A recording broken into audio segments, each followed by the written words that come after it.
Ambedkar centre నందు కొమరం భీం జయంతి సందర్భంగా గోండ్రు విప్లవ వీరుడు కొమరం భీం గారి విగ్రహానికి పూలమాల వేసి నివాళులు అర్పించిన పినపాక శాసనసభ్యులు శ్రీ పాయం వెంకటేశ్వర్లు గారు. ఈ కార్యక్రమాన్ని ఉద్దేశించి ఎమ్మెల్యే గారు మాట్లాడుతూ ఆదివాసీ ఆత్మ గౌరవ ప్రతీక విప్లవ వీరుడు కొమరం భీం అడవి బిడ్డల గేంకార స్వరం ఆయన అని ఆదివాసుల స్వయం ప్రతిపత్తే ధ్యేయంగా ఎగిసిన ఉద్యమ బావుట. దేశానికి స్వాతంత్రం రాకముందే జల్ జంగల్ జమీన్ నినాదంతో పోరు తలపెట్టిన పోరాట యోధుడు కొమరం భీం అని ఈ సందర్భంగా తెలియజేశారు. 15 ఏళ్ల వయసులో అటవీ శాఖ సిబ్బంది జరిపిన దాడిలో తండ్రి మరణించారు. కొమరం భీం నిజాం ప్రభుత్వానికి వ్యతిరేకంగా గొరిల్లా శైలిలో పోరాడాడు. ఇతను అడవిని జీవనోపాధిగా చేసుకుని అన్ని రకాలుగా నిజాం అరాచక ప్రభుత్వాన్ని అధికారులను ఎదిరించాడు. అతను నిజాం నవాబ్ సైనికులకు వ్యతిరేకంగా ఆయుధాలు తీసుకున్నాడు.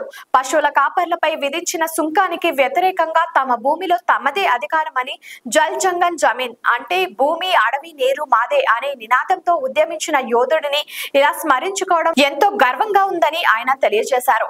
పినపాక శాసనసభ్యులు శ్రీ పాయం వెంకటేశ్వర్ల గారు ఈ కార్యక్రమంలో మండల అధ్యక్షులు పీరినాకి నవీన్ గారు, టౌన్ అధ్యక్షులు శివసైదులు గారు, పినపాక నియోజకవర్గం యూత్ కాంగ్రెస్ అధ్యక్షులు తరుణ్ రెడ్డి గారు, మహిళా మండల అధ్యక్షురాలు సౌజన్య గారు, మైనార్టీ అధ్యక్షులు రహీం బాషా గారు, శివాలయం చైర్మన్ కూచిపూడి బాబు గారు, మండల ముఖ్య నాయకులు, అనుబంధ సంఘాల నాయకులు, కార్యకర్తలు తదితరులు పాల్గొన్నారు.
లైక్ చేయండి, షేర్ చేయండి, సబ్స్క్రైబ్ చేయండి. మరిన్ని వీడియోల కోసం బెల్ సింబల్ పై క్లిక్ చేయండి.